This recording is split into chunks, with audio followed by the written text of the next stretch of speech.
Mr. James Scarlett, we go again. How are you, my pal? I am very good, mate. Very good. Basking in the warm glow of the reactions from last week's episode. That was nice. As you know, I enjoy, take seriously, but enjoy. I feel a genuine privilege. I'm not trying to get cheesy on you, that I'm allowed to speak. It's usually me at the pub. Like 5 years ago, it had been me at the pub with my mates, and no one really wants to know what my top 10 albums of the year are. And now there are thousands of people that want to know. So I'm in. This is great. There was a comment that could not have hit it the nail on the head any better. And it was like, the whole premise of James doing this podcast is so he gets to, here I am saying it's about like marketing the festivals, and we get a chance to go out and tour and sell tickets like that. For James, it's purely once a year he gets to tell people his top 10 or his top fucking 20s is, and he's probably right, to be fair. Well, look, mate, following on from what you're saying there, I know you're not going to want to hear me say these words, but you promised that if I stayed with you for 100 episodes, we would do our albums of all time.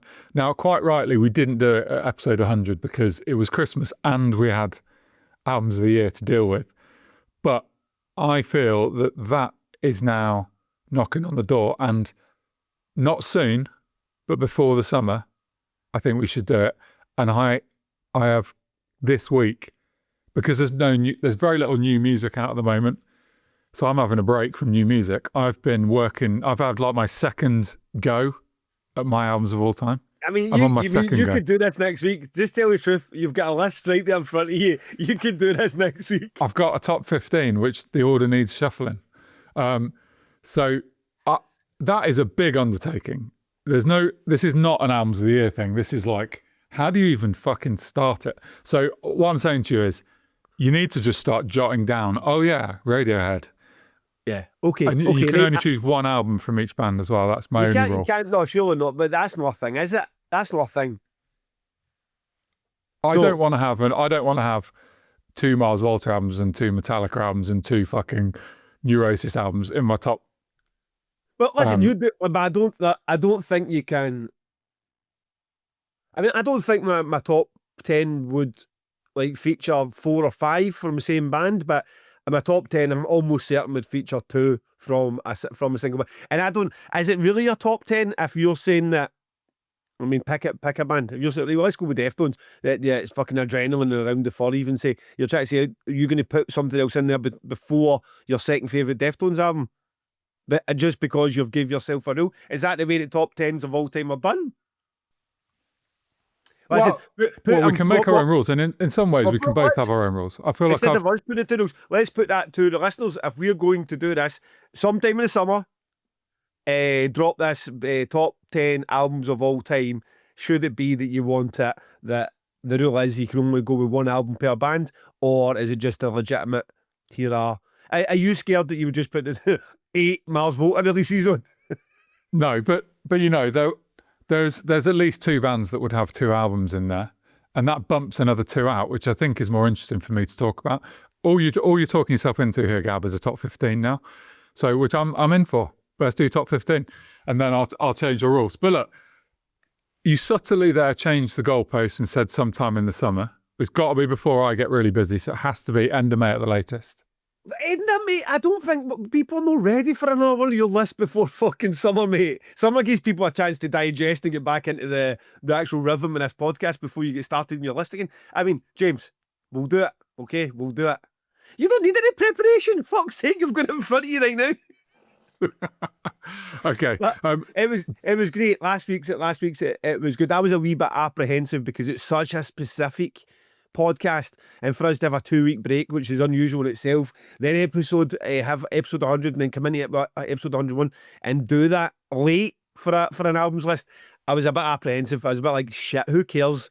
And people probably want us back doing the bits that they enjoy more, if it's the Q&As or the guests, or just shooting the shit about our festivals. And here we are being very specific about fucking albums that they might not even care about. So I was I thought the reaction to it was really fucking warming, to be fair. And also the reaction to us being back was great as well. If you go to YouTube, the first like 8 or 9 comments are just like, "Oh, welcome back, missed you. Didn't realise I'd miss you," and it's a backhanded compliment, I suppose.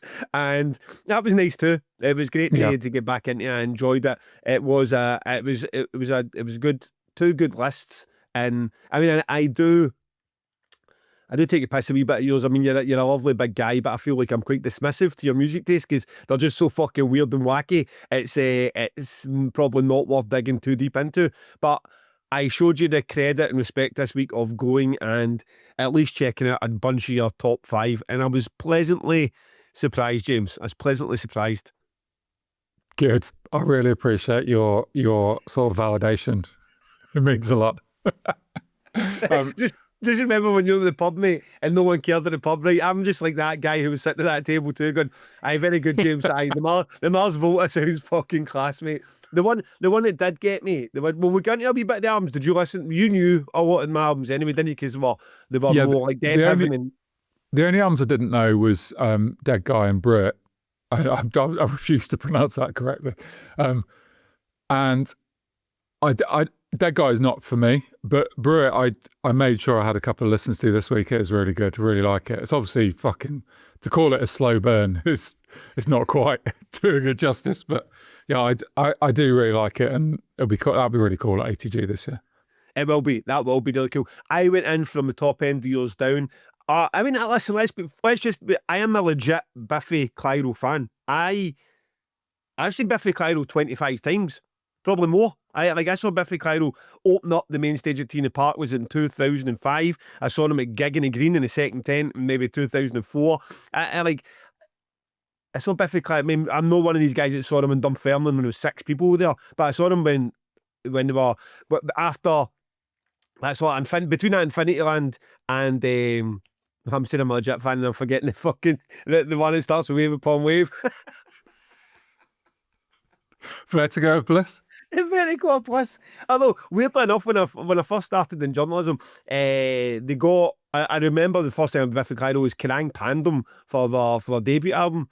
I slagged off Just Boy. I may have been a single release.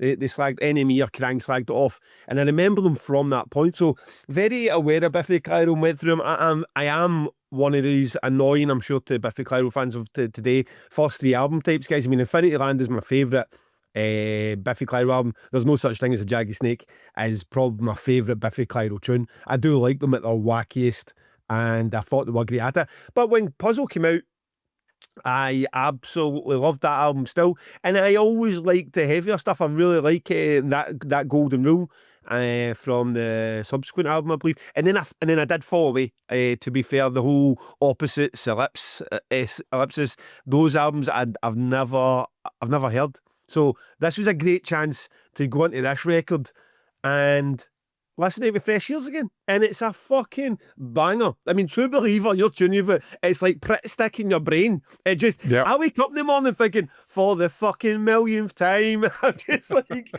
it's in my head from the second I wake up. I'm like, this is a fucking great album, True Believer, and what a pick that is. I listen to True Believer probably once or twice a day since last week, and now I even look, they're playing the Hydro on the 21st, I believe, of this month, with Soft playing the Arm. So a good bill as well. Obviously sold out fucking Glasgow. They could sell it at the Hydro twice over. So if our good friend Mike Venner is listening to the pod this week, slide into my DMs, mate. Slide into my DMs. I would much appreciate a wee chance to come along and check out Biffy or at the Hydro. Last year I saw them at one of Glasgow's smallest venues. It'd be good to go and see them with full production, given it the beans with these new tunes, and the sport bands are great too. So I hope to get along to that. Biffy Clyro was a cracker. Zatokrev, I've never heard an album that sounds less post metal in my entire life. I don't know what you're going to include into the whole post metal spectrum. It's a fucking prog metal album. Actually, it sounds like the bit from the Blood Incantation album that isn't death metal. That's why you love it so much. The tracks are going on for fucking 9 minutes and going all sorts of directions, fucking half Pink Floyd at points, bit of doom, bit of black metal. Enjoyed it. I knew I enjoyed it anyway. I'd heard it bits and bobs on it previously, but I gave the full album a listen It's good, very good actually. And the Dirty Nil was another one that I gave a chance. But that fucking guy, Joe, got in touch. He was listening to the podcast, and every time he'd mention a band, he'd stop it, go and listen to a full album, and then come back and do the next one. So it took him 3 days to get through the episode. And of all the ones that he liked and didn't like, the Dirty Nil was like, I'm fucking obsessed with these guys. And I can see why he likes his rock music like that too. Yeah. Well, he's got them twice at 2,000 Trees this year. He needs to get his glamping tent booked. He said, no, do not start messaging people drunk, Joe. James is not sorting out your fucking glamping tent, mate. So he was well in it. I thought it was good. It's not my cup of tea. It's not the kind of thing I'd listen to. It's maybe a little safe with the rock credentials, but that was good. I tried to convince myself to listen to Mars Volta. I thought, right, okay, Gavin, the assignment is you need to listen to this track, and the track's shit. But what you're supposed to do is break it down into 1 minute segments and then tell yourself it's good because the 1 minute segments are good. And the reason you're allow that is because Mars Volta are laughing at you because they can do it. And I thought, fuck this, the assignment's going to bin. Mars Volta can go fuck off. I don't have to do a dissertation on it before I listen to a fucking album. So I'm not there yet. Maybe at some point, maybe when I get back in the drink, I'll start with the Mars Volta. So pretty hit and miss, but some stuff on there was pretty impressive. Mate, this is probably my favourite segment of the podcast ever. This is me going to the pub with my mates, and then the next time I'm at the pub, they've actually fucking listened. This is wonderful. Thanks for doing that. Appreciate it. And also, there's some listener that just said, right, mate, I enjoyed your last episode, which I really didn't enjoy. And now you just came back at 102 and done the exact same thing again, you bastards. So let's swiftly move on. What's this pod about? So the plan for today, I mean, we're going to talk about what has 2026 got in store for us. So album releases, festivals and tours. We'll talk about all of that stuff just in the general rock and metal world. And then we're going to deep dive on Damnation because you did an announcement this week. And we might have a little chat at the end about Arctangent and 2,000 Trees as well. So, yeah, I mean, what better place to start than with the Damnation announcement? I mean, we haven't talked about this at all. I didn't know what your announcement was going to be. That was quite honestly. I feel like we're doing this deliberately. That we're not telling each other unless it's a business related something we need to know about a fee, or is that band trying to play both festivals? We're deliberately not telling each other the lineups so we can do this. Yeah. So, I could talk to him, but I'm not going to. So look, my initial reaction is that it's fucking some dark and heavy shit, isn't it? Which might seem like a weird thing to say to someone running a festival called Damnation, but I would say this is a particularly brutal first announcement. Is that fair to say? It's hard to, I think you probably see it that way because you, I think that a few of these bands hit your radar. So you catch a poster for last year or the year before, and you're a bit like, okay, I'm going to check those bands out, but I don't know where. I feel like you knew a lot of this, and a lot of it was from your world. I mean, I'll quickly run through the bands and then we can get about it, just so people who haven't seen the announcement know what we're talking about. I won't get into detail with these because we can do that if we want afterwards. Walls of Jericho, I Hate God, Benediction, Go Rotted, The Return of Go Rotted, Slow Crush, Holy Fawn, Cabal, Rewake, Lamp of Murmur, Dodgerit, Ultha, The Moth Gatherer, Fange, Medulla Noct, and UK debuts for Black Sheep, Wall, and Intercourse.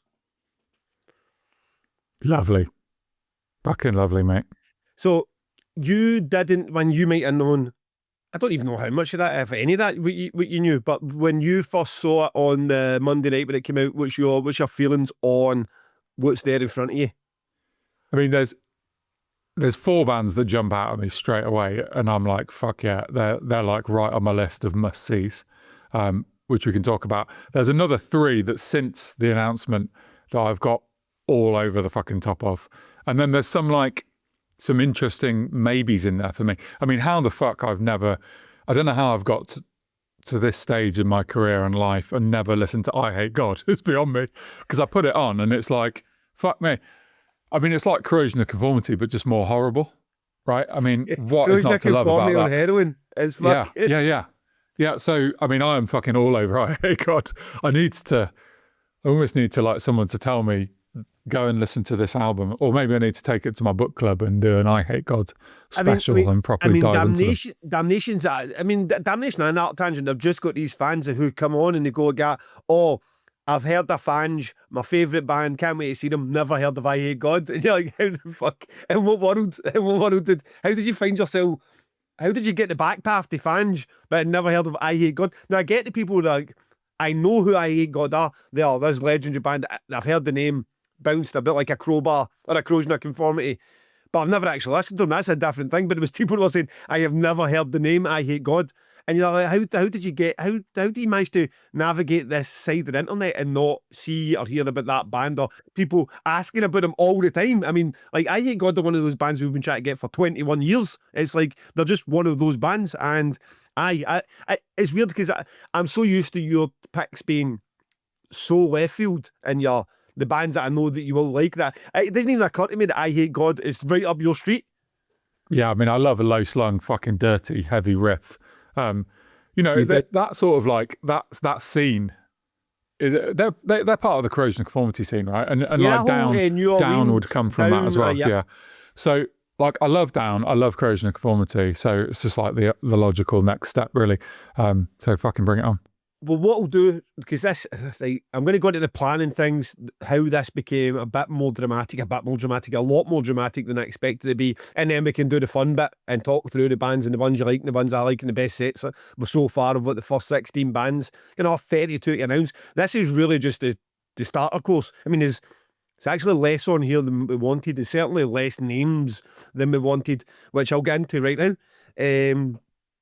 We started planning this announcement and for Damnation. So in the first weekend or second weekend in November last year, that's when we started planning. A lot of this was in place for November last year. There was a band that we still don't have on this poster. The band that would have been at the top end of it are not on this poster, but we expected to have and were told probably would have for November. So it's been a fucking heartache and a headache.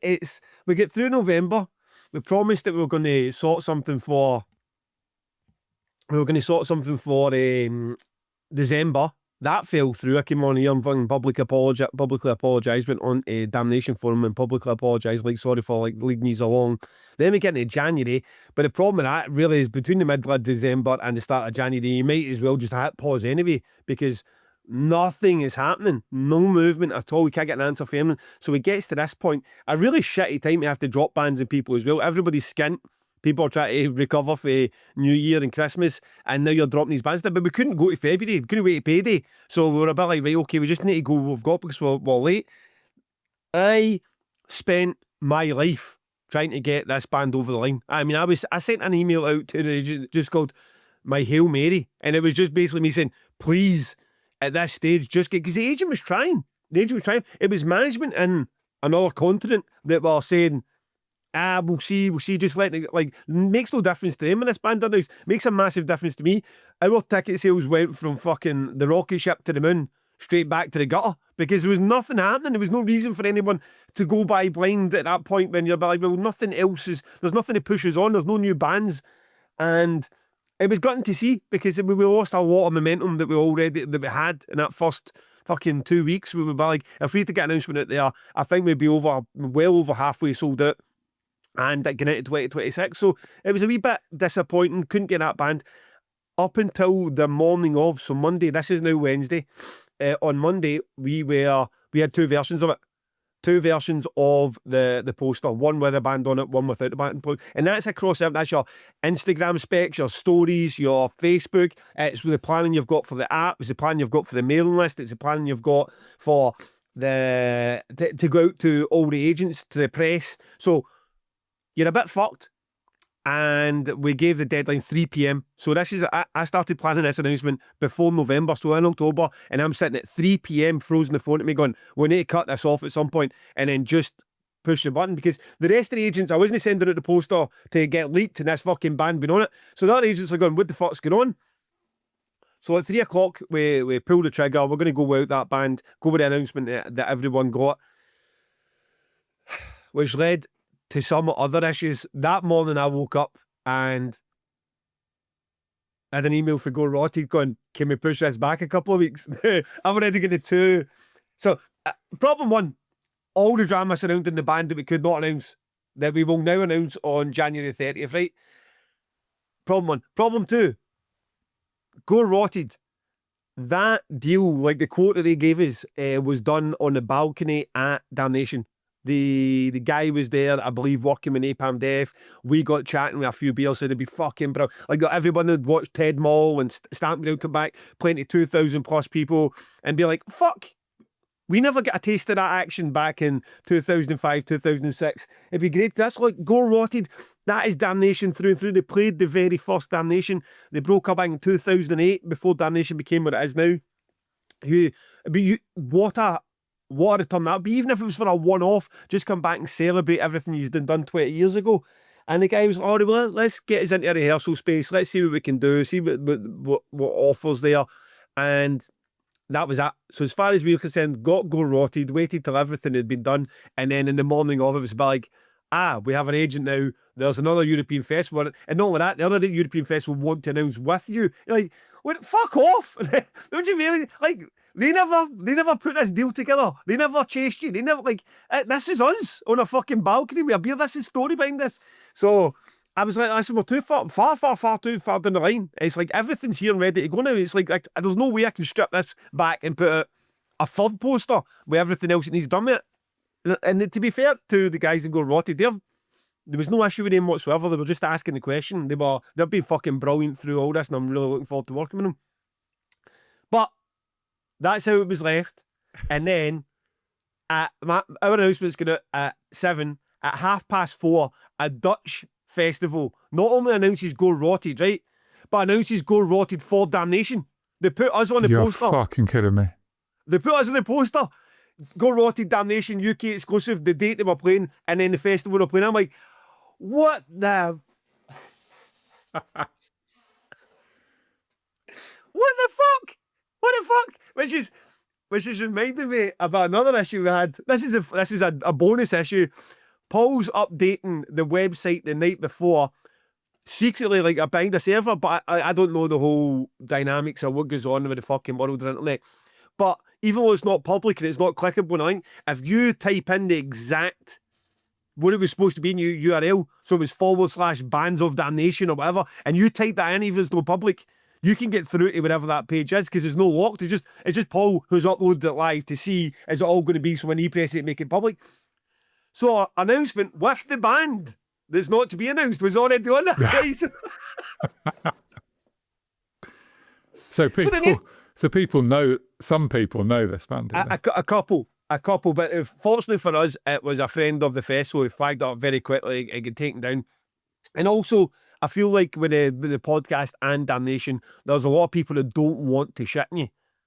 That said, back to the Go Rotted situation, a lot of people who weren't particularly friends of Damnation or had no alliance with us or didn't want to look after us or our best interests, were now peppering the Damnation forum with Go Rotted have not only been announced for this Dutch festival, they have been announced for Damnation. So we had 4 mods, me and Paul, monitoring for a 2-hour spell, monitoring the forum, deleting anything that had the word Go Rotted or looked like Go Rotted or fucking Go Rotted adjacent, and trying to get us to 7 o'clock. Because this for us was like I Hate God and Walls of Jericho are bigger bands, but you could see what I Hate God. People could see an I Hate God show last year or next year.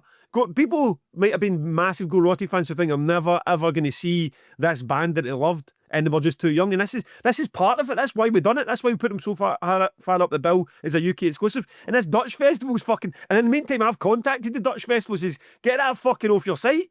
So they've come back and says, oh, crossed wires, we've deleted your... But you're like, even that bit, you shouldn't have it up anyway. It's our fucking announcement. It was our band. You made it happen. You have got that because me and Paul sat on a fucking balcony with a guy for the band with beers and talked him into doing it, which is what they say in their quote. It's not like we're even trying to make that bit up. I've got the quote here. Is it true, that quote that Tom Begley sent to us? So Fluffy, who presumably is in the band, I like the fact that there's someone in Go Rotted called Fluffy.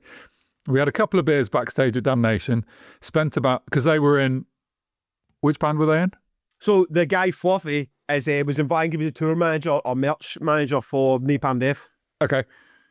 We spent about 30 seconds catching up, and Damnation said, "You played the first ever Damnation. You've got to reform and do it again." Before they went on to threaten us to just announce us anyway and give us a year's warning to put it together. So you were threatening bands backstage at Damnation. I mean, threatening is such a strong. I mean, I just use my usual Glaswegian Gav sort of like, mate, we'll just fucking announce you anyway you're coming back. So, I mean, what are you going to do so you're not? So it was, I mean, all done and good. If they come back, I mean, all seriousness, if they'd went and done their first rehearsal, I mean, like, this doesn't feel right. Music doesn't stand up. We're not enjoying it. Doesn't no buzz for you. That would have been that. I mean, there would be no drama. We'd never have chased them again for it. But it seemed like there was a genuine want and interest from them to come and do what Stamping Ground and Ted Mull had done that year. Just come back and get their props, get their flowers. So aye, that was great. So that is definitely going to edit that shit. Shifty, I want you to bleep that. I don't want you to edit it. I want it bleeped. You're gonna have to cover that. My whole face, Shifty, my whole face. I do not want anyone fucking reading. Wondering what happened, Gav just said the band that he wasn't supposed to say. You absolute tit. I've been wondering if it was. I was going to ask you if it was that band. What an absolute tit! Incredible. Thank you, Shifty. And also, right across my mouth. None of that James getting people guessing because of the way his lips went or how long he was saying the word. So, yes, we had that situation not only for the night before, but then the day of, right up to 3 p.m, then quickly followed by the Go Rotted situation where it was leaked to another festival, announcing our date, which was the weirdest bit of it. They actually told people our date as well. And then in the midst of it, I get a call from an agent, a very friendly, lovely friend of the podcast agent, saying, "You can't announce the band that's on your poster. That's no 100% over the line." And I was just like, what?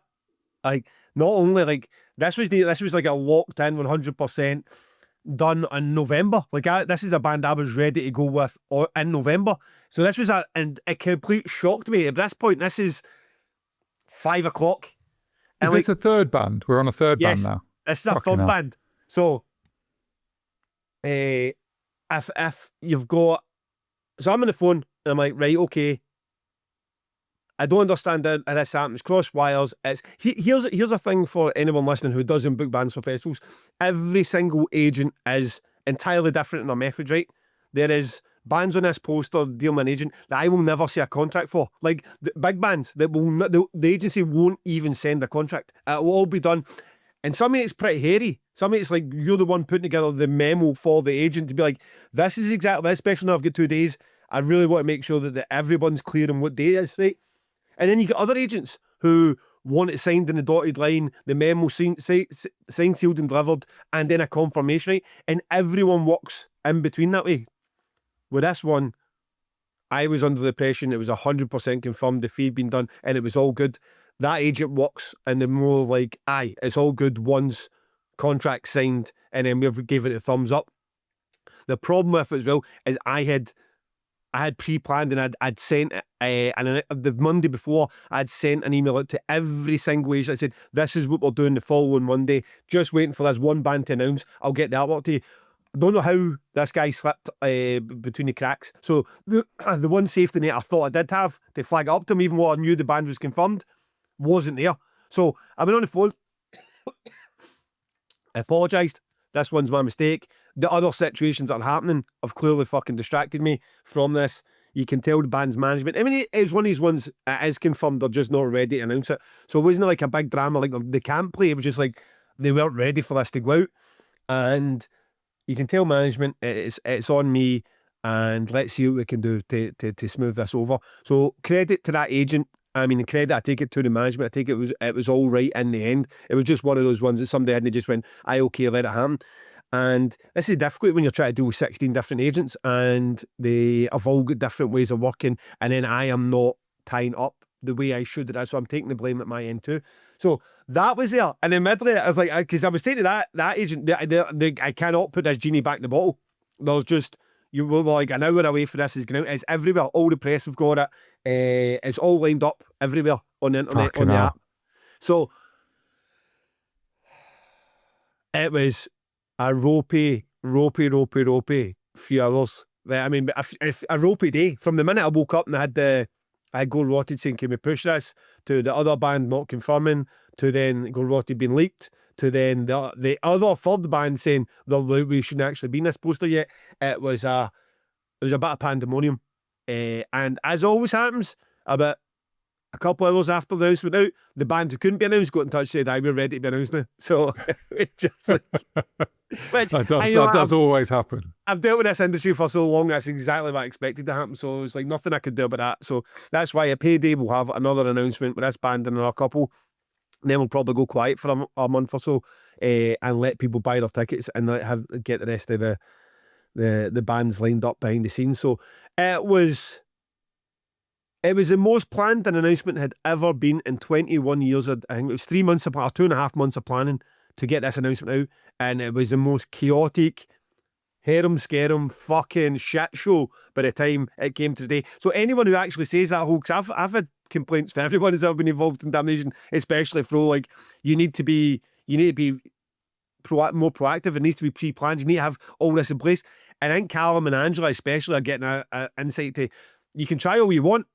You can put as much on a sheet of paper as you want. You can do everything. If you don't get management in another continent to sign the deal, it doesn't matter how long you've got a band sitting there. It doesn't matter how many emails you send to chase the agents. It doesn't matter how many times you stamp your feet. You get two choices. You either wait till they say yes, or you take the band off the lineup. And in a lot of cases, you do not want to take that band off the lineup. So you just kind of bounce along, hoping that you're going to get some good news. So Monday was not a... I mean, No. for a guy who's off the drink, I could have done with a fucking a bottle or two on Monday night, because the announcement went fantastic, which is great. But up until that point, I was like, holy fuck's sake. There's never an entirely stress-free announcement, is there? And that's worse than normal. But there's always something. We don't tend to do them on Mondays anymore, because I find it always torpedoes my weekend. We like to go in the morning, and if you do Monday morning, you can guarantee something will still be in the air on Friday afternoon. It's fucking painful. Anyway, you got it out there. That's good. We got it out there. Let's talk about how fucking great the announcement is. Aye, so tell me then. So the bands that you knew, the bands you were into, and tell people why they should be into them, and then the bands you weren't, that you didn't know about, that you're into now. Well, I'd start with, are we pronouncing this R-Wake? Or is it a silent R? Fuck knows how you say this band. I go with Rewake. But I'm going to be told, obviously, that's not just Wake. Yeah, so I don't know why I asked you, to be honest. It's spelled R-Wake. So they are kind of a doomy, sludgy, psychedelic post-metal thing. Their album from last year was in my top 40. It's well worth people's time. I think they're from South Africa, aren't they? Or have I imagined that? I think America, but then I'm now okay. My confidence has gone with everything, so I don't know. We need a researcher on this podcast, so we have the information. Look, that would be fucking amazing. I really, really like that album. It was one of those albums.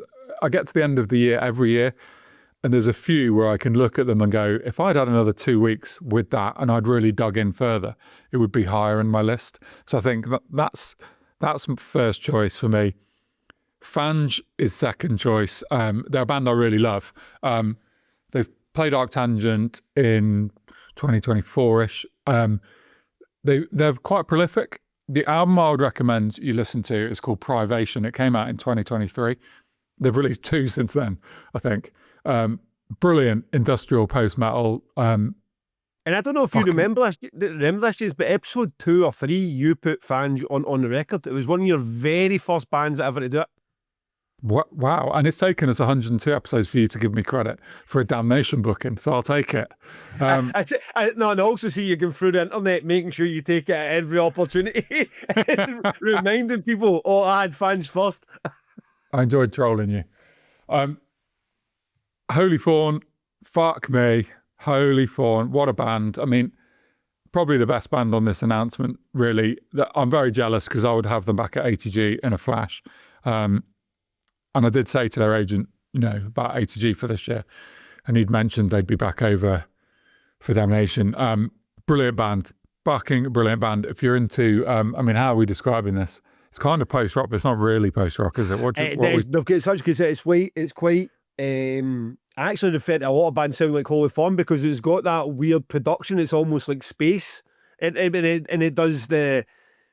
It's quite loose, but then it goes that blackened sort of like post rock, post metal, and then when they get going, it's like black metal for a wee period. And they go, and the one track we've heard for the album that's the forthcoming album is heavier than the last record, the last couple of records. So I mean, unbelievably great band. I've only seen them one time, and it's from Side Stage at Art Tangent, and I am looking forward to seeing them at Damnation.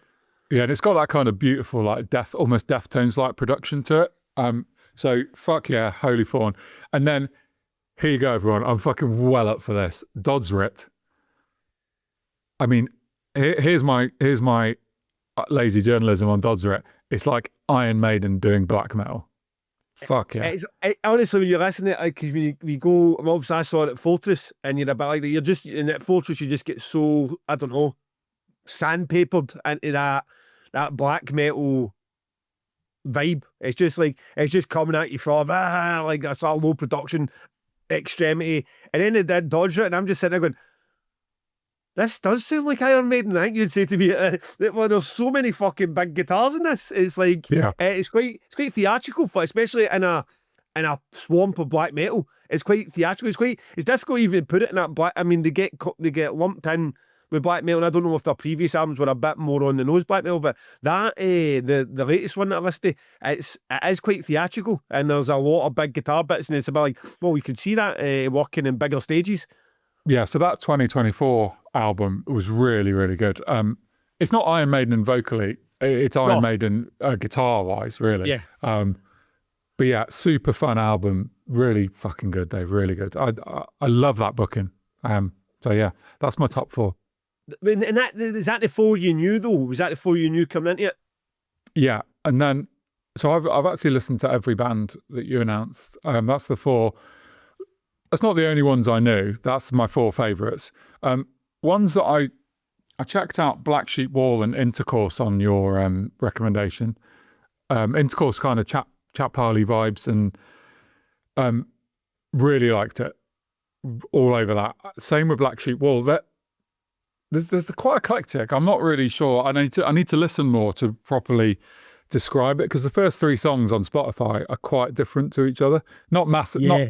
They don't sound like a different band, but they go to a lot of places. So it's I need to reinvestigate Black Sheep Wall again myself, because they released an album in 2008 called I Am God Songs, and it's just like, it's just, you know, I don't know what is it called, redlining or whatever. Do you know when just the music's going in every fucking bit on the sound desk is just fucking rattling? It sounds like that. It just sounds like concrete slabs going down a fucking metal staircase. And the music I've heard since, because what happened is I fell in love with a band in 2008. I think, and it sort of early, I don't know, 2012, 13, 14, where I made attempts to get them across. And as they put it when they got in touch with me this year, they just weren't in a space to do that. The maturity of the band, they just weren't, I don't know, professional enough. I don't know the backstory. They just weren't ready to get themselves across to Europe and do a tour.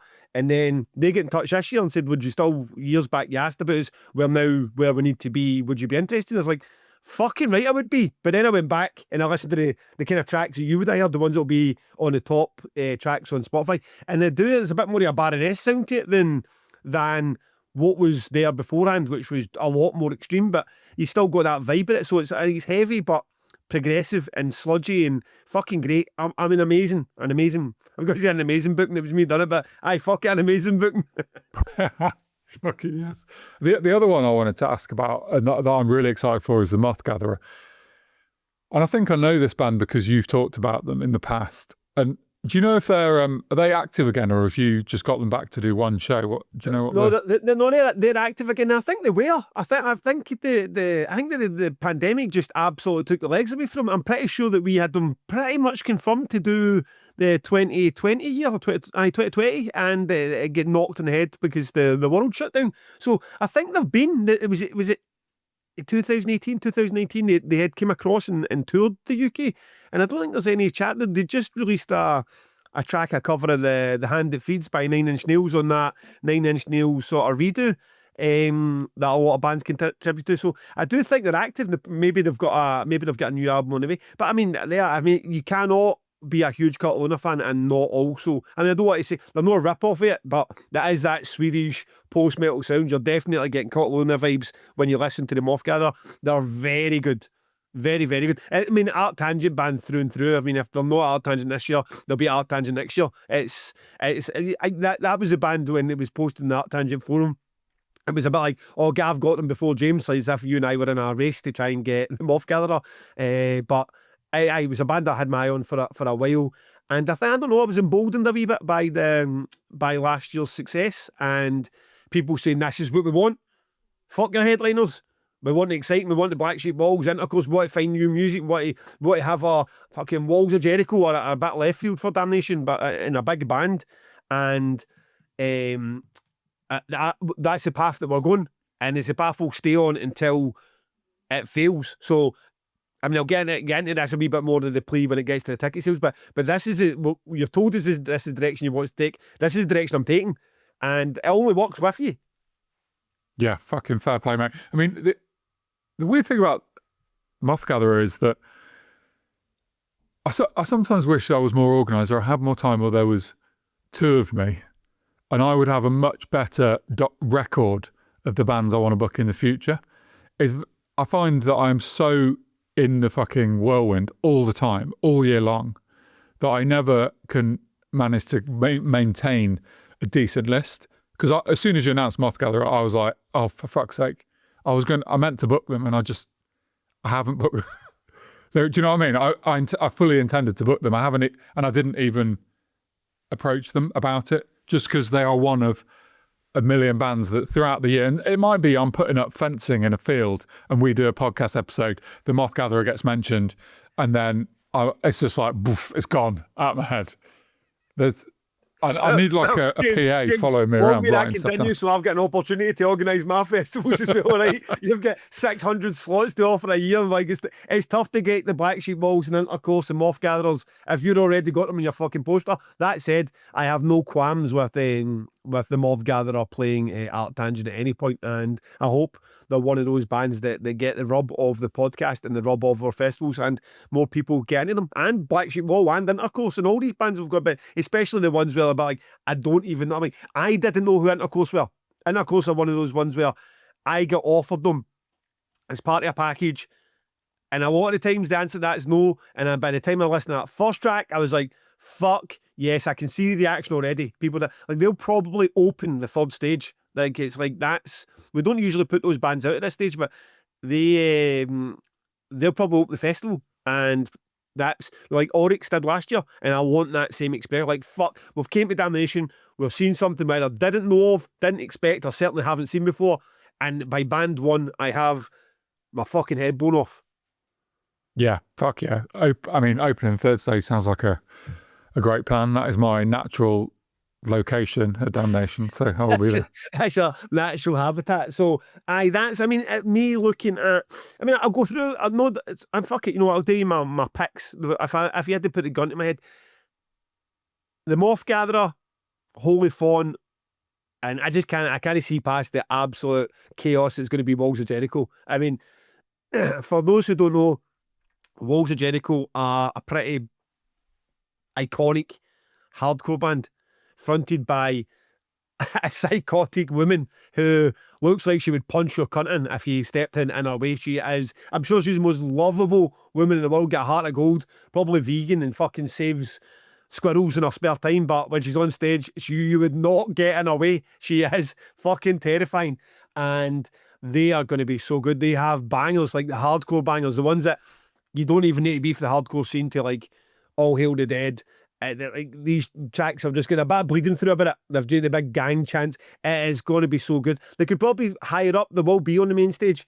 They could probably higher up the main stage. I'm quite keen to have them lower down because I want the energy levels to be in the room when they play that it goes off, because I want people to be like, oh, fuck it. I never thought I'd get a chance to see Walls Jericho. I've never seen them before, and here I am in Beck Arena absolutely going wild to this. So I can't see past that. Although they're not a band that I don't sit weekly listening to Walls of Jericho albums, but I was so excited at the opportunity. I was one that we chased. We were about like year 21 for Damnation. We do not want to fall in that trap. You see, where our festivals were just the same band names going round and round about. You're like, we put out 16 bands, 14 debuts. Go Rotted, not a debut, but it played the first year and never since. And Benediction, not a debut, but haven't played since 2008. So is that 15 years or something? There hasn't been any band that's played Damnation in the last 15 years on the poster, and 14 of them have never played Damnation. So we wanted to come and be fresh and slap you a bit of dish and be like, right, okay, this is what Damnation is doing going forward. We're trying to be as exciting as we can possibly be. And that That's comes brave, back down I think. It's brave because it's so tempting to go back to old favourites like a Pig Destroyer or a Napalm Death is always tempting, I think, because you get no shit for those bookings, do you? They're like guaranteed.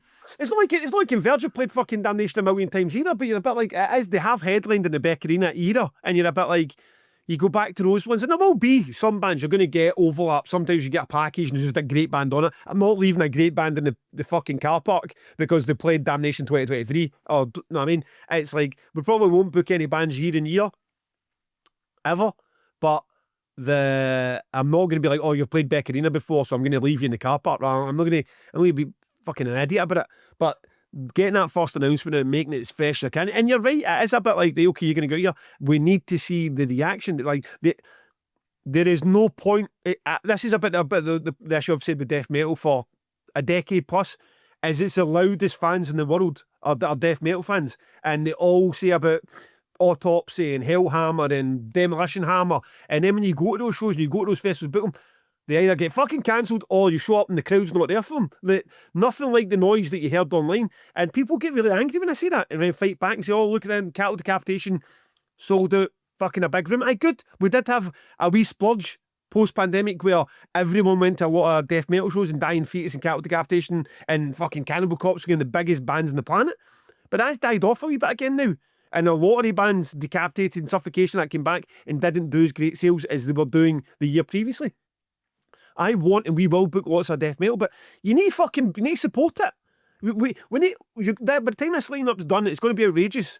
But I am not going after the Behemoth. I am not going after fucking whatever Gojira would have been 3 or 4 years ago. We're not trying to do that style of booking. We are trying to do the style of bookings we had last year, fill it from top to bottom, from intercourse to the headliner, and have every band absolute bangers that you're sitting there crying into your fucking your Clash Finder because so many good bands are playing at the same time because they're all fucking great. But it needs the backing. Ticket sales so far have been great, but we've now got a wee bit of catching up to do on last year's because nothing happened over the last 5 or 6 weeks. Nothing. Like a few tickets a week because nothing was selling. So we need you now to be like getting bold with this. Not 32 bands to come. There is almost none of the big bands on this announcement. None of the headliners of any of the stages. 6 headliners to come.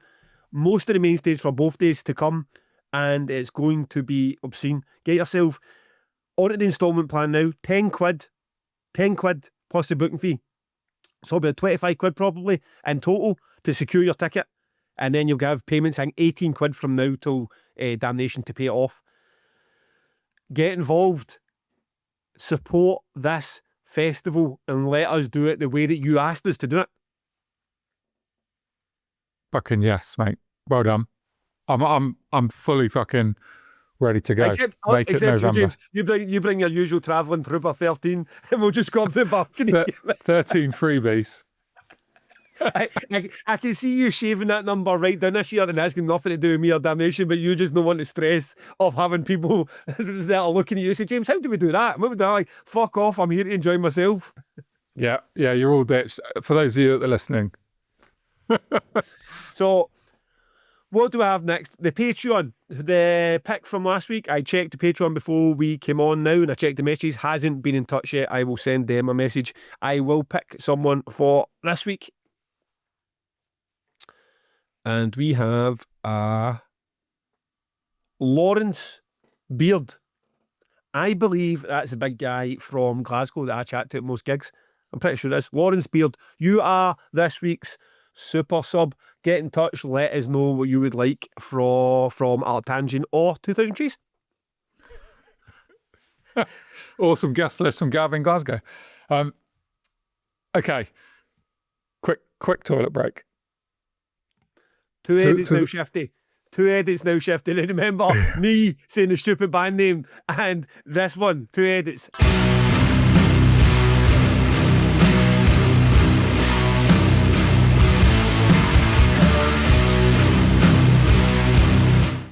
Eyasore merch. Let's give our buddies at Eyasore merch a shout out. They're getting all emotional and sentimental on us at the moment. It's been 10 years. January 10th was 10 years since the passing of David Bowie, or Bowie, if you're listening from America.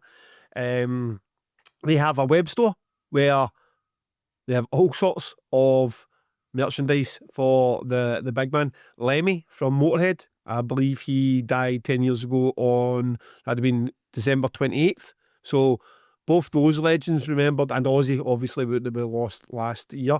It's 3 web stores for Ozzy Osbourne, David Bowie, and Lemmy. And they have everything. They have what you'd expect with the tees and vinyls, but they have patches, pendants, socks, keyrings, pyjamas, earrings. They've got everything that you can imagine at the usual standards you'd expect from Eyasore merch, and the pricing you'd expect. The t-shirts been $19.99. So if you want to mark the 10th anniversary, the deaths of the heroes for a lot of the listeners, I imagine, you can go there and pick yourself something up. And likewise for Ozzy Osbourne, who died last year. And the pod code, if you want to get a full 10% off at eyesoremerch.com, is pod10. Were you much a David Bowie fan? No.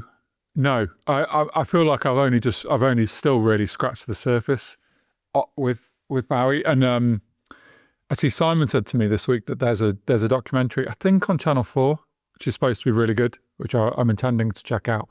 He's someone that I should take a deeper dive on, really. Annoyingly, I was due to see David Bowie headline Team Park. I mean, pick a year, 2006, 2007, 2008. And he got an eye injury. I believe it was an eye injury. And the darkness filled in. Fucking darkness took David Bowie's spot. That's how big they got in that 1 year. It was like, fuck, of course the darkness will headline Tina Park instead of David Bowie. So that's annoying. I'd love to have... I mean, I saw so many of the big legendary bands like The Who and so on at Tina Park. Tina Park just used to book every fucking band going, and you had like Glastonbury's headliners plus extras at Tina Park each year. R.I.P. Tina Park. So Eyasore merch, get yourself there. Let's 2026. I want those guys to be chuffed with the reaction they're getting for the podcast, especially if you want to go and pay tribute to fallen heroes. Lovely. I just spent the last minute of that daydreaming about David Bowie and the Labyrinth, one of the greatest films of all time, and wondering how did a man go from being in the Labyrinth to then being like a cool guy with hanging out with Trent Reznor and making music with all those sort of people. What a fucking legend. Anyway, so we're going to talk about some albums now that are coming, some stuff that we're excited for, some just mad stuff. Actually, I'm looking forward to hearing this because I don't know a single album that's coming, so I hope you're going to hit me with some absolute bangers that I can get excited about. Yeah, so let's start with the heavy hitters that are coming this year. And I like to talk about stuff that we might like. I'm not interested in,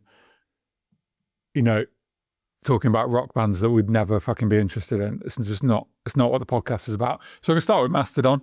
I think there will definitely be a Mastodon album this year. It seems there's 100% guaranteed. No release date yet, I don't think.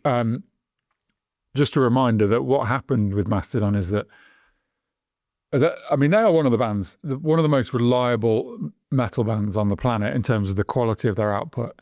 And they've always had the same 4 members. And then Brent Hines left the band last year, and he also sadly died after that. So there's a lot kind of on this album. This is like, can they do it without him is the question. I mean, he's a fucking huge presence, and there's some albums of theirs which were like his albums where he was the presence on the album. So I thought their last release, Hushed and Grim, was fucking brilliant. Double album. Ridiculous, but really good. Not as good as, it's probably their 5th best album, which is a lot to say, I think. So I'm fucking well excited for a new Mastodon Really, really am. I don't know who the new guitarist is, so we'll see how that goes down. You're not that fussed on Mastodon, really, are you? I don't know.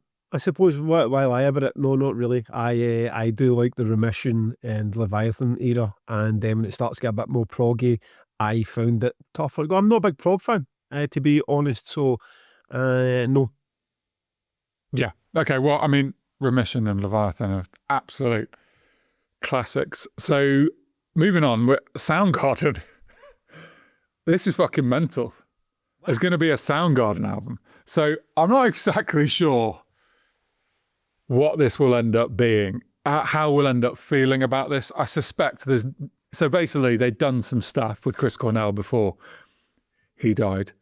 There were some songs. He was the main, he wrote everything in that band, right? He was the creative force. He was writing the guitar riffs. In fact, when he joined Audioslave, I remember Tom Morello saying, Cornell said to us, I don't want it to be like Soundgarden. I'm not playing guitar and I'm not writing any riffs. You write the music and I'm going to concentrate purely on the vocals. Now, because Soundgarden wasn't like that. He wrote the songs. So he'd written and recorded some songs before he died, and they have been working on them. And there's been some legal wranglings with the Cornell estate and between them and Soundgarden. And it seems like they've got past that. And there's going to be a fucking new Soundgarden album. Now, whether it will feel like an odds and sods half-finished thing or there'll be 7 songs and not 12, I don't know. Yeah, because you know what Nirvana had, You Know You're Right in the can, and You Know You're Right's just an absolute fucking rager, but clearly there wasn't 11 You Know You're Rights there to just to release a Nirvana album that would have stood up to the rest of them. Well, after Kurt died. Yeah. And with these sort of things, you've always got to be like, you don't know what the finished song Chris Cornell would have wanted, because if you did, it would be finished. Yeah. I don't know. Let's see. Let's reserve judgment on that until such time as we know more. Here's a band you will not reserve judgment on, Gav. Megadeth, who are releasing their final album. Everyone switch on the YouTube just to get Gav's. It's about time. This final album's been a long time coming. Look, I'm not really here to be the defense of Megadeth, but they've had some ups and downs in their career, but I actually think some of their recent albums are pretty good. They're still, musically, they're still fucking incredible at times. The guitar riffs are still incredible.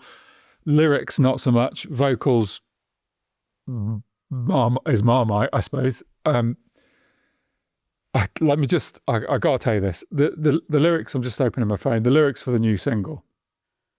Oh, Jesus. You ready? On the day I was born, a guitar in my hands, the earth started rumbling a thunderous command to bash and to thrash, to bang my head, to smash my guitar and let there be shred. Now, the song's called Let There Be Shred. This is what most of my friends think metal is like. So I don't think that helps anyone's cause, lyrics like that. But if my 16-year-old son or 15-year-old daughter started a band and they came to me with those lyrics, I'd remove them from the house.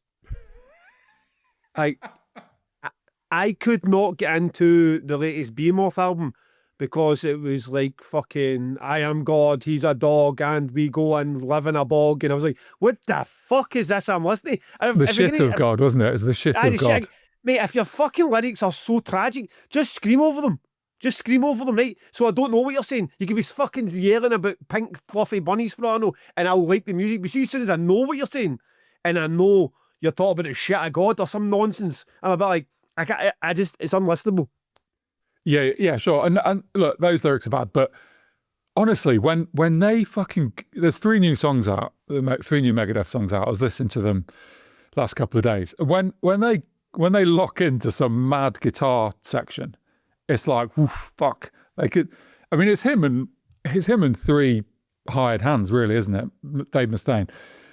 But fuck me, they can go. He can still fucking play, and they sound different to all the other. James, this is much longer than I want to be talking about Megadeth, mate. Okay. Well, there should be a new Gojira album this year, which would be nice. I'm not a huge Gojira fan. That would be nice. Loathe are back. I mean, Loathe have been gone for longer than you would like. So I think it's exciting that Loathe are back.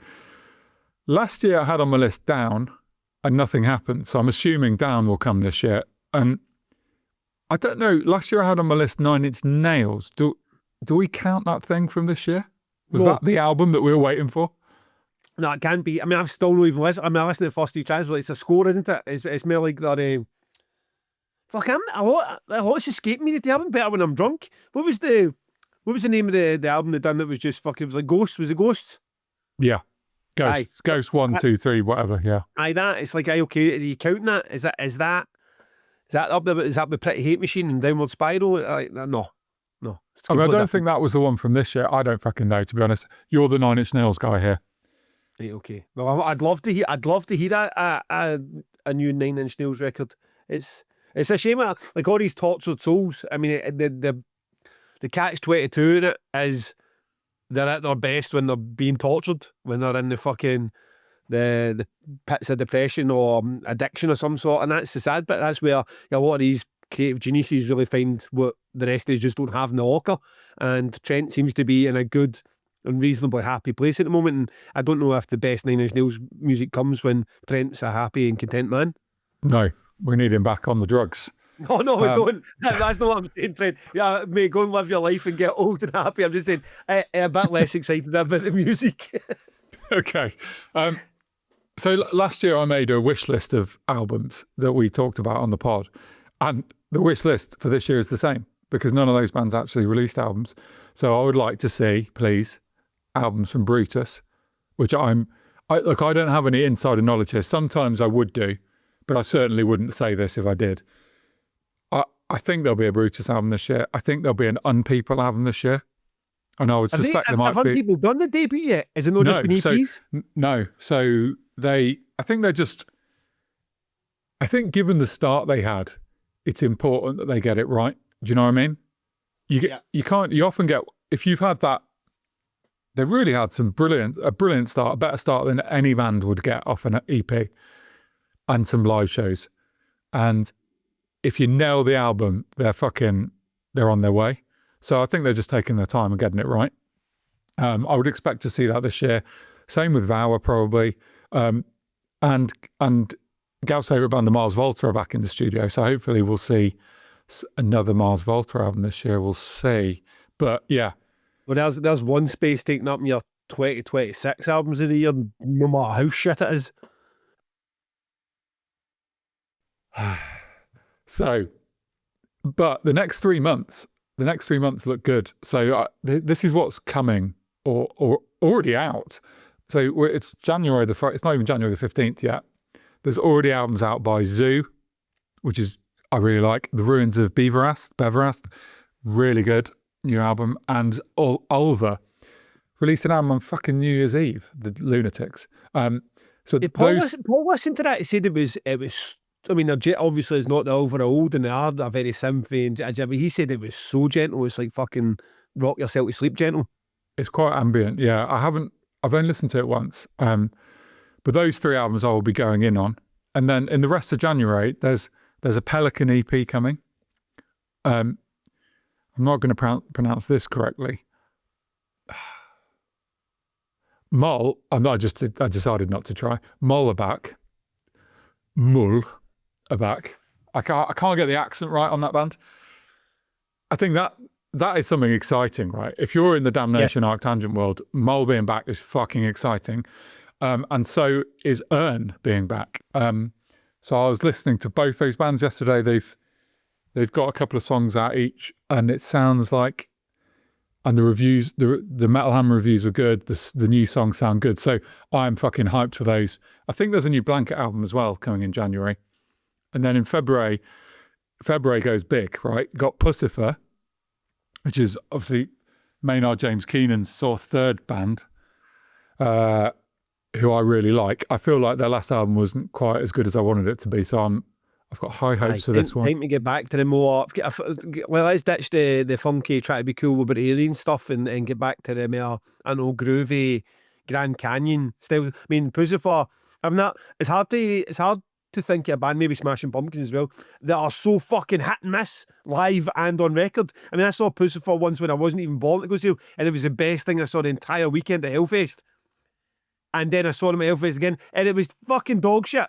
And then you get some of the records are, I mean, some of the fucking records are unbelievable, and then that last one was just a bit like, what the fuck is going on? Plus, he's a bit of a fucking, well, not a bit, he's a total weirdo. I mean, what age is he? 50, running about on stage trying to run away from aliens. It's tough to watch. I quite like the Men in Black show they did, because that was at Download. I saw that. Maybe you were at Hellfest that year. I enjoyed that show. But yeah, I mean, I've had a weird journey with Puscifer because I didn't like the name when they started. And their first album, wasn't it called V is for Vagina? I might have imagined that. And I was like, oh God, comedy band. I'm not interested in comedy bands. But then I read his book, and it's comedy in the sense of like Bill Hicks's comedy. So it's the thing that once I kind of got what they were trying to do, then I was in. I think he has Bill Hicks. He's Bill Hicks with the funny bits. Okay. He'll put that in his bio. Well, I'm excited for Puscifer. There is also in February, get this, Carnival, Converge, Mariachi El Bronx, Nothing, and Carpet and Brute. So we're in for a big month there. You've always got to be excited for Converge. I think you were a bit underwhelmed by single number one. I don't know if that was a private chat. Was that a private chat? It was private, but thanks for outing it to the world. This was a bit generic. It was just a bit fucking not. All right, okay. It sounds like Converge were just, I know when you get was a single teardrop. And when I heard that one the first time, and the album they fucking put out a while ago now, that's like, oh shit, that is fucking class. This one I just, maybe take a few more listens, but that was a private chat, James, thank you. Apologies. So, well, what I can make up to you with is that you're thinking right now that I've forgotten about the fact of the week, but I haven't. I've cleverly positioned it after those albums because this is an album-related fact of the week. And it is actually my favourite rock fact. This is my favourite rock fact that no one ever seems to know. I'm sure plenty of people here will know it, but you may not. That the second highest selling album of all time is Back in Black by AC/DC. The second highest selling album of all time, right? And just to give you, that is crazy on a number of levels, not least because Bon Scott died and they got a new Brian Johnson in as a new singer. So they were a period of like, can we still do this? And they released the second biggest selling album of all time. Here's the list. Number one, Michael Jackson, Thriller. Number two, AC/DC. Then it's Pink Floyd, Dark Side of the Moon. The Eagles' Greatest Hits. Meatloaf, Bat Out of Hell. Whitney Houston, The Bodyguard. What is wrong with people? Fleetwood Mac, Rumours. Shania Twain, Come On Over. Eagles, Hotel California. And then Michael Jackson, Bad. So AC/DC, Back in Black, number two. Good fact, eh? You're going to tell your kids about that. That's a good fact, but you can't do that for Fact of the Week. You can't just pick like a general fucking pub quiz fact and just. It's my favourite fact, though. It's my favourite rock fact. The Fact of the Week is supposed to be your facts. You're supposed to be like, here's my Fact of the Week. This week I learned that we've done fucking 2 million litres of water at 2,000 G's. Like, you can't just pick out that. Mate, if you ever go to the pub with me at some point when I've had 7 pints, I will go, did you know that Back in Black, if it comes on the stereo, did you know this is the second biggest selling album of all time? It's a good fact. It's a good fact. It's a good fact, but we're not. 2020. If you want this segment to continue, you can't just pluck out facts. Other people's facts. I don't want this segment to continue. So great. So that's the albums. I think it's got. I'm pumped for this year. I always get excited for music in January because there isn't that much new stuff. So I am fucking excited for this year. In terms of tours and festivals and stuff. Aye, I mean, so that's music you can stick on, you can listen to. Fine and dandy, all very exciting and we love it. But I mean, going to the tours and festivals is what we're all about. That's where the magic really happens. I had no plans for January until you gave me True Believer in my life, and I'm a bit like, I want to go see Biffy Clyro at the Hydro. So as I've said before, Mike, if you're listening, hey, hit me up, man, hit me up.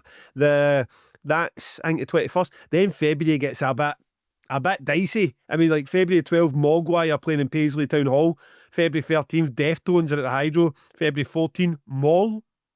I mean, how more? The Valentine's Day, nothing more romantic and going getting battered with some fucking Danish post black metal. And then, I mean, I'm not going to go to Crowbar and sing Greasy Bog but they're the 16th and the 17th, and then Carlos Cowboys the 24th. I mean, that's a lot of fucking gigs in the space of about 12 days, 14 days. So I'm hoping. I mean, I don't know if I got that run in me, Mogwai, Deftones, and Moll, and 3 days on the bounce. I could try. I hope so, and then I definitely want to see Carlos Cowboys. I'm on the bandwagon with Carlos Cowboys now. I am fully in. Strap me up, send me a t-shirt. I am all in this band. That new album was the one. I saw a sarky comment about, oh, Gavin, get the album title right. But did I say I don't want to meet you in heaven? And it's actually I don't want to see you in heaven. Shut the fuck up.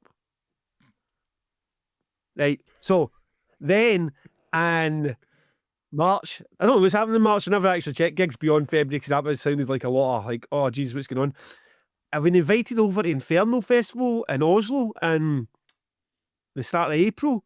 I went before. I mean, like, fucking, this is that Norwegian arts grant money where they give a shit and they want delegates there and they want conferences and they plough some money in it to put you up in a beautiful, beautiful fucking hotel and look after you. It's just like, you could not imagine this in the UK. Imagine us contacting European festival promoters in America. Like, one fly over to Damnation and we'll put you up in the hotel and that, because the UK cares so much about the arts that we want to see it promoted and our events promoted. Like, no, fuck that. You're going to hit with PRS, then you're going to hit with corporation tax, then you're going to hit with VAT and see if you can survive, you fucking idiot. So, great. I don't know what it's. I mean, it's very black metal, but they do have some really good bands. That a Cult of Winter headlining one of the days. Cannon Fever are like a thrashy black metal, like theatrical type that I really like to see. I mean, I hope they start to get some traction in the UK and maybe can have them at Damnation one year. I think that'd be class. Moll are there again, and your good pals in Zatokrev are playing. So there is bits and bobs of it to line up, and it is very well organised, very well run festival with a lot of good people. But I don't know. We'll see if I can get away with it, because I've also got a wee bit of family holiday or a trip booked away to Turkey in April and everything else that's happening. So we'll see what happens with that. Dunk into May. Really, really fancy Dunk Festival. It's away back into the forest. So I want to go and see that. They've got the first day's like Pelican and Russian Circles, which is fair enough. I love both of those bands, but then We Lost to See her headlining the days after that. Weirdly, they're headlining the last day and then Caspian are playing above them, which is odd because I've got like half the number of listeners that We Lost to See I've got this year, but who am I to fight someone else's fight? They are across there, Overhead Albatross. Really fancy Dunk, and then obviously that leads into our tour. The We Lost to See for the UK. Sales are fucking fantastic, starting to pick up again now that we're over that Christmas break. I mean, I expect to see some sellouts. If you want to see the tour of 2026, We Lost to See, Overhead Albatross and Dimskewer, buy your fucking tickets quickly. It is going to be a special one. And then the World Cup, followed by Trees, followed by Our Tangent. And I'm not doing anything beyond fucking August. That's as far as my head can go just now.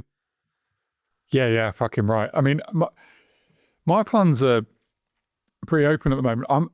I've never been to Slam Dunk, which is fucking weird. So I think I'm going to try and take Kit there this year. Just go down for a day, get on the train, just run around with him for a bit, watch a few bands, drink a few beers, see a few people. That'll be nice, I think. Download, I would really like to take my dad to see Guns N' Roses. I saw Guns N' Roses in 2017 at the Olympic Stadium in London, and they were brilliant. And everyone's slagging them off now, like Axl's just gone shit.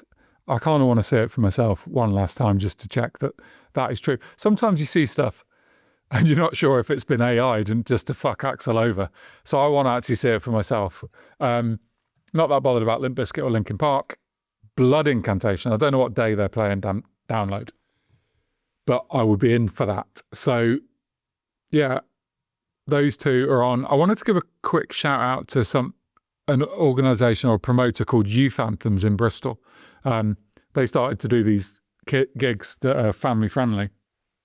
And there's one on the 22nd of February. I'm not involved in it. This is just something I'm going to go to. It's got Dave House, S.H. Davidson from Tellison and Catherine Woods from Fresh. So 3 artists that are very Trees adjacent. They've all played Trees. I'm going to invite the other Trees organisers to come down with their kids. And hopefully we'll see a few 2000 Trees fans along there as well. That's like a daytime gig. So that sounds fucking up my street. And then here's one to torpedo my reputation once and for all. I really want to go and see Bon Jovi in September, because Bon Jovi were a fucking hugely important band to me getting into rock music. And I've seen them in stadiums, fucking Milton Keynes Bowl, seen them in Sheffield Don Valley Stadium, all over. Saw them in the NEC. Fucking Bon Jovi. Torpedo the hits are the hits. Torpedo your reputation. I mean, get fucking Camden, mate. Your reputation's in the fucking gutter. So if anyone knows anyone who can get me into sold out Bon Jovi show, please get in touch. I would love to fucking go to that. I'm going to find a way. So yeah. So look, fucking bring it on. I think it's an exciting year coming. We were gonna. Have you got anything else you want to say before I move on? No, bash on. So we were going to talk about trees in ATG today. We're going to leave that to another day, I think, because we're at our self-imposed 90-minute limit shortly. But the only thing I will say is there will be a band announcement for both festivals at some point before early February. February the 6th, I think, is the latest we'll go.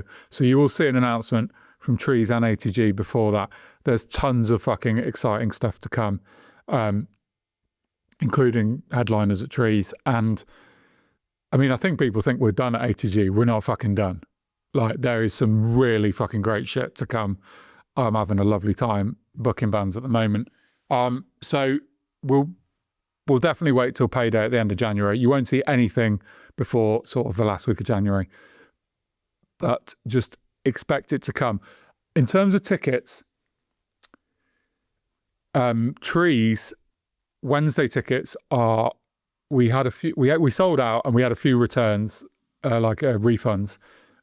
So they are going to sell out again this week. I think if you're listening to this podcast on Thursday, they'll probably still be on sale, but they are going to be gone. Let's not forget, it's the best fucking Trees Wednesday lineup ever, with Pup, the Sprints, the Dirty Nil. And it's the same story with VIP tickets. There's a couple of hundred going back on sale, and when they're gone, they are gone. So if you see that they've sold out, go on the wait list on our website. Then with ATG, I mean, ATG sales are mad. I can't, like Gav is the most honest man in the universe about ticket sales for his festival. I'm trying to be as honest as I can be. But when you have a bad year of sales or a slower year, it's hard to fucking talk about it. But ATG sales are on fucking fire. They are insane. I cannot fucking believe it. Like, as I've said before, best ever year was 24. A close second place was last year, 2025. This will 100% be the best-selling Arctangent we've ever had. Don't sleep on it. The whole thing will sell out. And the first thing that's going to sell out is the VIP and the Wednesday tickets, the 4-day tickets. There's 2 more bands to come for the Wednesday Arctangent. You're going to love them. Get your fucking tickets. Get your tickets. It's not a sales pitch. They're going to sell out. Are the big bands still to come for the Wednesday, or just exciting bands? There's one big, both of them I think will excite people. There's one big one, yeah. Okay. So look, things are flying. Particularly, I mean, Trees is at its best it's ever been, but it's not like a rocket ship past it. But Arctangent, you look at the graph and it's stupid. It's just like, it makes no sense. How is it like that? So I'm just going to ride the wave of enjoying that because it feels nice. Good. I mean, I feel like I've been out of field so long now. I mean, I'm ready for this action. I mean, it's all the way to August, but like, let's fucking go. I do love a festival. I do absolutely fucking love a festival, and Arctangent this year, as always, is right up my fucking street. So, okay, good. That is going to be class. We're going to announce, I don't know if I said that earlier when I slipped up about the band, that definitely needs edited shifty. The January 30th, so that's the January 30th, we will announce that band and another couple. So it sounds like we're going to be out, and then after that weekend sounds like between the 1st and the 6th you'll be out. So plenty for us to chat about in the first sort of podcast of February. That's your New Year's resolution out the window again, isn't it? You've put an exact date on it. This is me being organised. I've been told that was the date that the band allowed, so I'm a bit like I'm working at their schedule. Fuck, if that changes now, there's nothing else I can do. Anyway, Lose Brews. I told you, I warned you last week about the Tiki Taka. So if you're sitting there wondering, I wonder what the Tiki Taka tastes like, you don't have a chance to find out because it's sold out. The Tiki Taka is gone. One of his all-time greats. I assume it'll come back because it sold out pretty quickly for one of these ranges. I hope it does. Don't hang about with the other two that are great. I'm going to say it again. The Lemon Peri Peri, which Lou advertises like Nando's but good. And his V-Rev Maple Mustard collab that he does. Those two are absolutely spectacular. The third one I would recommend, as always, Burnt Peach by Two Promoters One Pod, Two Promoters One Sauce, it is listed in. There isn't many of those left either. So he's got a range in there at the moment, plenty to offer. Couple of Anal Vomits, his Christmas range, they're all great, but the ones that are probably not going to be about for much longer are his Lemon Peri Peri, his V-Rev, and his Two Promoters One Pod, Burnt Peach. Pod 15 for that generous little man. 15% off at checkout. My advice would be get your order up over the 35 quid. Use the discount, get your free delivery, get your 15% off. Enjoy the hot sauces for the next month or so. Pod 15, losebrews.co.uk. Bim. Happy days. On the record, James, which keeps us just about that 90-minute mark, because by the time Shifty cuts out our VP break, we will probably be slap bang on where we're supposed to be. Mate, we are pros. We are pros. Well, I'm going to choose the song Return of Magic by Awake. Please, someone get in touch and tell us how to pronounce that band so we don't do it for the next few months wrong. As I said, doomy, sludgy, psychedelic post-metal in my top 40. This is 12 minutes of fucking wonderful brilliance, this song. Have a listen. You're probably going to love it and you're going to want to watch them at Damnation. Absolutely. And I don't think it was 2011 or something the agent said the last time they were been in Damnation. So like, a long old fucking time. No, Damnation, the last time they've been in the UK. A long old time for people who've been waiting for Rewake, as I've been doing it. So but please, by all means, like everything else you fucking correct that say, let me know if I'm saying that wrong. I've been saying Rewake, you're saying Awake, it could possibly be Wake. Who the fuck knows? Somebody tell us. I'm going to go with The Ballad of Max Wright by Intercourse. It's Chat Pile with spunk. It's just an angrier, heavier chat pile. James had talked about lyrics earlier with Dave Mustaine and his nonsense about he went to bed and had a shred and then he got up and hurt his head. Nonsense, right? Adult males are writing that fucking nonsense. This is how this album starts. I hope you're ready to get your voice box cut out by a grown man with no savings account.